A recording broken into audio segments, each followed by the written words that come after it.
दिल लगी भी तेरे दिल को दिल लगी न लगे, दिल लगी भी तेरे दिल को दिल लगी न लगे।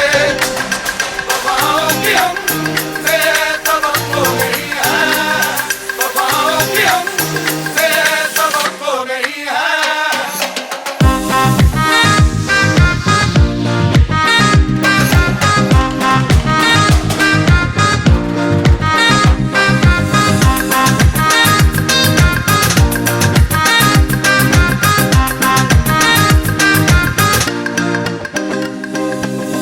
ज़माने को अपना बना कर तो देखा, तुम्हें दिल लगी भूल,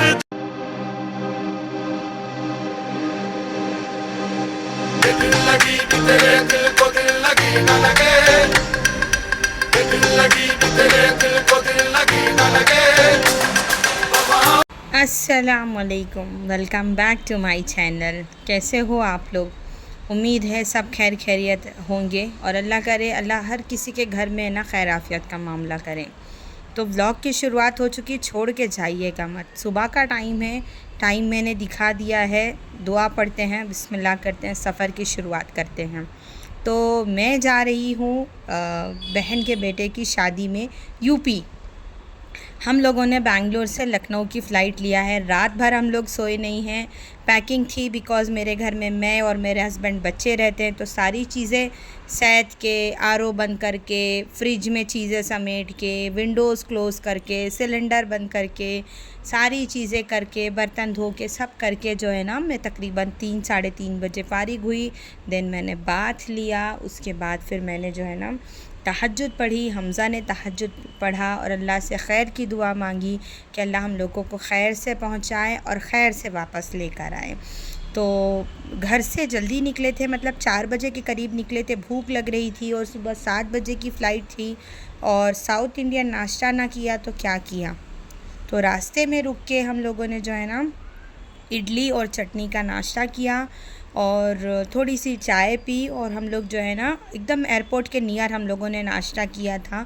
फिर हम बढ़े एयरपोर्ट के लिए, क्योंकि हम थोड़ा बिफ़ोर इसलिए गए थे बिकॉज़ मेरे पास लगेज बहुत ज़्यादा था। जितनी इन लोगों ने छूट दी थी, मतलब हम लोग 4 लोग थे, तो पर पर्सन जो है ना 15 kg है और केबिन बैग 7 kg है। तो 7 × 4 28 kg हो गया और 15 के हिसाब से हम लोग 4 लोग उधर थे, तो 60 kg उधर हो गया। लेकिन मेरा लगेज उससे भी ज़्यादा था, तो घबराहट भी उस चीज़ की थी कि होता है ना थोड़ा, इतना लगेज लेके जब आप ट्रैवल कर रहे हो तो थोड़ा बिफ़ोर पहुंचो तो ज़्यादा बेटर होता है। तो मैंने है ना आज चोरी की यहाँ पर थोड़ी, अल्लाह मुझे उसके लिए माफ़ करेगा। मैंने मेरा एक बैग जो है ना मेरे पैर के पीछे छुपा ली, जो 7 kg से ज़्यादा था। हालांकि करना नहीं चाहिए, लेकिन पर केजी वो लोग बहुत ज़्यादा चार्ज करते हैं। और हम लोगों की जो फ़्लाइट थी ना वो आकाशा एयरलाइंस थी, तो हमारे सामने जो अंकल थे उन्होंने कुछ जो है ना 1800 रुपीज़ पे किया। तो मुझे ऐसा लगा कि अरे यार, जितने की मुर्गी ने उतने का मसाला बढ़ जाएगा।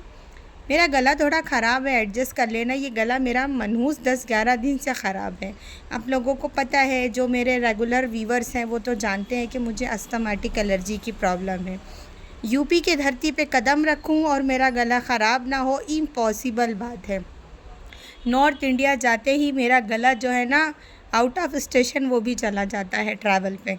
तो खैर बढ़ते हैं आगे फ़्लाइट की तरफ और जो है ना दुआ पढ़ते हैं और अल्लाह खैर आफ़ियत से पहुंचाए। और मेरे से ज़्यादा जो है ना मेरे बच्चे एक्साइटेड थे। मेरे को तो मतलब इतने दिन से रेस्ट भी नहीं मिला। फिर उसके बाद में जो है ना बहन लोग की शॉपिंग थी, फिर बेटे की शॉपिंग थी, फिर कुछ तैयारियां, फिर हमारी तैयारियां, फिर उसमें जाने का टाइम बहुत नियर आ गया। फिर शादी में जाएंगे तो वो थकन, तो मेरा तो सोच सोच के ही दिमाग ख़राब हो रहा था। तो खैर अपने माइंड को रिलैक्स करते हैं, सफ़र को एंजॉय करते हैं और जो है ना जितनी भी छुट्टी मिली, जितने भी दिन जाएंगे, कोशिश करेंगे सारे व्लॉग शूट करें और आप लोगों के साथ जो है ना शेयर करेंगे। तो कौन कौन मेरे व्लॉग को कहाँ कहाँ से देख रहा है तो प्लीज़ कमेंट में बताइएगा ज़रूर। वीडियो को हाइप कर दीजिएगा, चैनल को सब्सक्राइब कर दीजिएगा। बैठते हैं प्लेन में, दुआ पढ़ते हैं अल्लाह खैर से पहुँचा दे। और जो है ना बहुत एक्साइटेड हूँ, मतलब खुश इसलिए थी कि जो बड़े वाले भाई हैं वो भी सऊदी से आ चुके हैं, भाभी भी आ चुकी है, तो बहुत सालों से मेरी उन लोगों से मुलाकात नहीं हुई। देखो कैसा है ना कि कभी भाई बहन सब एक साथ रहते हो, फिर सबके अपने अपने घर हो जाते हैं, लोगों से बहुत दूरियां हो जाती है, तो बहुत मतलब जो है ना दिली तकलीफ़ जाती है। तो मैं भाई को तकरीबन जो है ना बड़े वाले भाई से मैं 3-4 सालों के बाद मिलूँगी। लॉकडाउन के बाद एक बार मैं जब मुंबई गई थी तो तब वो थे इंडिया में, तब मेरी मुलाकात हुई थी। उसके बाद से मेरी मुलाकात नहीं हुई और अभी उनको कुछ हेल्थ का इशू है, तो उस हिसाब से भी मुझे थोड़ा है ना नर्वसनेस फ़ील हो रही थी कि पता नहीं उनकी तबीयत कैसी है, कैसे हैं वो, इतने साल हो गए मुलाकात नहीं हुई।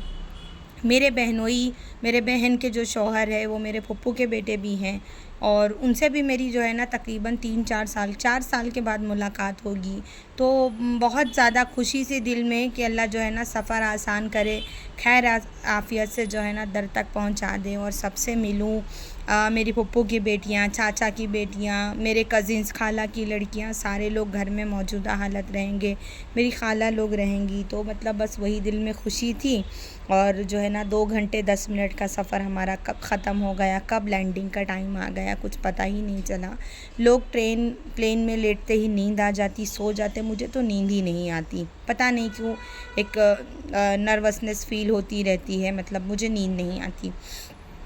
तो हम उतरे थे जो है ना लखनऊ, हम लोगों को प्रयागराज की टिकट नहीं मिली। जब हमने बुकिंग किया था तो तब टिकट बहुत ज़्यादा कॉस्टली थी और अवेलेबल नहीं थी, और जब हमने लखनऊ की बुक कर लिया और हमारी टिकट जो थी वो नॉन कैंसेबल टिकट थी।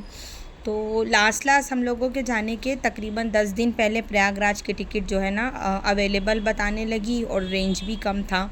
तो हम लोगों ने जितने पैसों में लखनऊ की निकाला था उससे 2000 तकरीबन कम में हम लोगों को प्रयागराज की मिल रही थी। लेकिन मसला ये था कि हमारी टिकट जो थी वो नॉन कैंसेबल थी। तो हमने सोचा कि चलो इसमें भी अल्लाह की कोई ना कोई बेहतरी होगी। लेकिन 2 घंटे 10 मिनट का सफ़र जो है ना वो भारी नहीं पड़ता, लेकिन लखनऊ से करारी मतलब 3-4 घंटे की जर्नी फिर बैठना वो थोड़ा भारी पड़ता है। और आपको पता है ना जैसे जैसे मतलब जो है ना घर करीब आता है तो सफ़र जो है ना ख़त्म होने का नाम नहीं लेता, कब आएगा कब आएगा कब आएगा। तो बहन का बेटा आया था लेने के लिए, वो भी बोल रहा था कि हम लोग आए तो इतनी जल्दी आ गए, अब सब लोग साथ में जा रहे हैं तो सफ़र ख़त्म होने का नाम ही नहीं ले रहा है। और सही बात है, मतलब ऐसा लग रहा था कि बढ़ते ही चला जा रहा है। खैर जब तक हमज़ा ये लोग लगेज पिक कर रहे थे, अंशरा को वॉशरूम जाना था तो मैं वहाँ पर लेकर गई। तो वहाँ पर पिक्चर्स थी ना वो कथक की, तो उस हिसाब से वो मम्मा मैं पोज देती हूँ आपको, आप जो है ना कैप्चर करो। बट उसको समझ नहीं आ रहा था, बार बार पिक्चर को देख रही थी, मैं उसको फिर गाइड कर रही थी कि ऐसे है करके। तो वो है ना बहुत क्रिएटिविटी करती है, बहुत माशाल्लाह माइंडेड लड़की है। अभी उसके हेल्थ का इशू चल रहा था इतने दिन से, तो मुझे वो भी थोड़ा एक टेंशन है कि शादी ब्याह के घर में कैसे होता है ना, टाइम पे हम केयर नहीं कर पाए, फिर उसकी तबीयत कुछ गड़बड़ हो, तो वो चीज़ें थोड़ा दिल में उस बात का भी मुझे डर था। और फिर भी मैं अल्लाह से नियत करके गई थी कि अल्लाह खैर आफ़ियत का मामला करे, मतलब खैर से जाऊँ खैर से आऊँ। तहज्जुद पढ़ के मैं अल्लाह से वही मांग के गई थी। और मैं आप लोगों को बता दूँ मैं वापस भी आ चुकी हूँ लेकिन मुझे व्लॉग ना एडिट करने का टाइम मिला था और ना जो है ना अपलोड करने का टाइम मिला था। मतलब टाइम शेड्यूल जो था ना वो बहुत बहुत बहुत ज़्यादा हेक्टिक था, जिसकी वजह से कुछ भी चीज़ें नहीं हो पा रही थी। अब मैं मेरे घर आ गई हूँ तो इंशाल्लाह मैं आप लोगों को है ना व्लॉग्स जल्दी जल्दी कोशिश करूँगी सारे शेयर करने की। शादी कभी का ख़त्म हो चुकी है, फंक्शन ख़त्म हो चुके हैं, गेस्ट अपने अपने घरों को जा चुके हैं, मेरे व्लॉग्स नहीं आए, 9 दिन हो गए हैं। तो लखनऊ एयरपोर्ट जो है ना बहुत अच्छा है। मैं तकरीबन कोविड के पहले गई थी, अंशरा मेरी 2 या 2.5 साल की थी तब मैं लखनऊ, तब यहाँ प्रयागराज एयरपोर्ट नहीं था। तो और हम लोग जो है ना फिर लखनऊ जाते थे, लखनऊ से देन फिर हम करारी जाते थे, मतलब मेरे मायके। फिर उसके बाद में प्रयागराज हो गया तो प्रयागराज से जाते थे। इसके पहले अक्टूबर में जब मैं गई थी ना तब मैं बनारस गई थी, तब मुझे ना प्रयागराज की मिली थी और लखनऊ का तो कुछ बनता ही नहीं था क्योंकि मुझे प्रयागराज जाना था। हम लोगों ने बनारस की लिया था। तो चलते हैं बाहर, लगेज वगैरह हम लोगों ने सारा उठा लिया है। और मैं जिस दिन पहुंची थी ना इसी दिन हल्दी का फंक्शन था। तकरीबन मैं 3:30 बजे कुछ घर पहुंची थी और हम लोगों ने ये प्लान किया था, मतलब मेरी भाभी ने और हम लोगों ने, कि आपा के लिए हम लोगों ने बहन के लिए जो भी कपड़े वगैरह लिए थे ना, हम आज ही दे के फ़ारिग हो जाएंगे। और अंशरा को है ना कंगना बांधना था। आप लोगों को जो यूपी नॉर्थ साइड से उन लोगों को मालूम है, आई थिंक जो बाहर कंट्रीज़ के हैं उनको नहीं मालूम होगा। एक रस्म होती है कि बहनें भाई को जो है ना एक जैसे राखी बांधते हैं ना, उस टाइप का एक गोल बॉल के जैसा घुंघरू टाइप का कुछ रहता है, उसको कंगना बोलते हैं, वो बांधती हैं। तो मुझे अब वो ये बेंगलोर में नहीं मिलता, तो मुझे वो गांव से ख़रीदना था।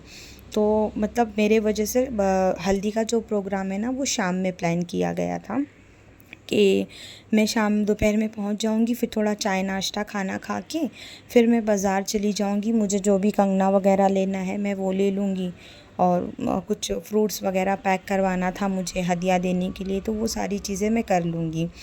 तो खैर अल्हम्दुलिल्लाह अल्लाह ने मुझे खैर आफ़ियत से लखनऊ तक पहुंचा दिया था। और अब तक तो सारी चीज़ें सब टाइम पे हुई, लगेज भी टाइम पे गया, लगेज टाइम पे आया, हम टाइम से निकले। लेकिन है ना यहाँ भूख बहुत लग रही थी, तो हम लोगों ने प्लान किया, पहले घर से फ़ोन आया कि क्या खाना पसंद करोगे, बिकॉज़ अभी शादियों का सीज़न चल रहा है। तो मैंने बोला दाल राइस और चपाती।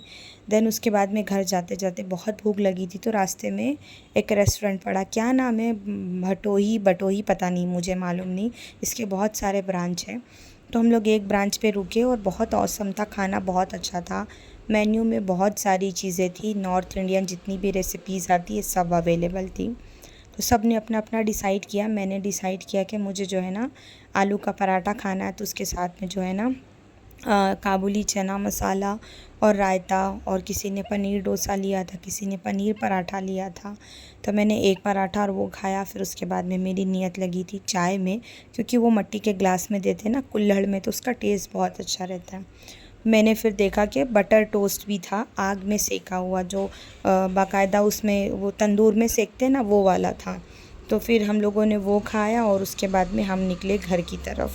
और ये हम करारी इंटर हो चुके हैं। फिर उसके बाद में मैंने बीच में कुछ भी नहीं शूट किया, जो शूट किया मैंने इसमें ऐड भी नहीं किया। तो फिर हम करारी इंटर हो गए, और घर जाते जाते जो ना हार्ट बीट फास्ट हो रही थी, क्योंकि माजिद भाई और बहनोई इन लोगों से बहुत बहुत सालों पे मुलाकात होगी, किसी से 5 साल के बाद, किसी से 4 साल के बाद, किसी से 3.5 साल के बाद। तो एक्साइटमेंट थी कि सबसे मिलेंगे, बहुत सारी गपशप होगी। वालेकुम अस्सलाम। वालेकुम अस्सलाम। लो शूट कर लो।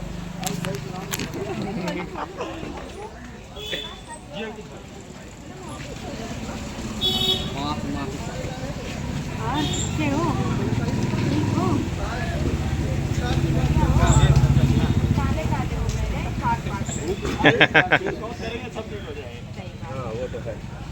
और हरसान कैसा भैया? अच्छा था। चलो मेरा बैग हैंड बैग गाड़ी से सामान निकाल लो। तो सामान कहाँ जाएगा मुझे? हाँ अंदर पूरा रखो। चलो अभी पहले अंदर तो हैंड बैग लेके आना बाजी। अस्सलाम वालेकुम। अस्सलाम।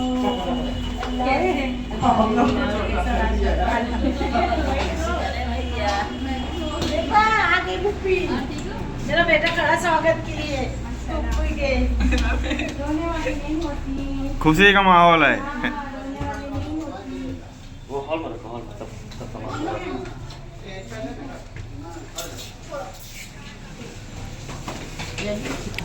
चुप हो जाओ अम्मी, खुशी का माहौल है, आराम से।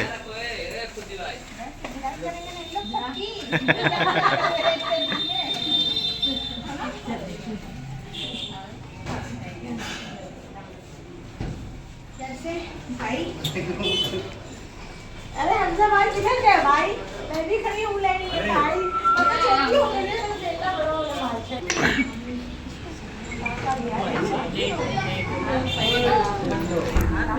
देखो आप नहीं बोलेंगे क्या? नहीं मतलब मत दो नहीं होते, हिस्सा लगा लेंगे जो लाए हो। हाँ समझ रहे। और कैसी तबीयत? सब बराबर। हाँ ठीक हो?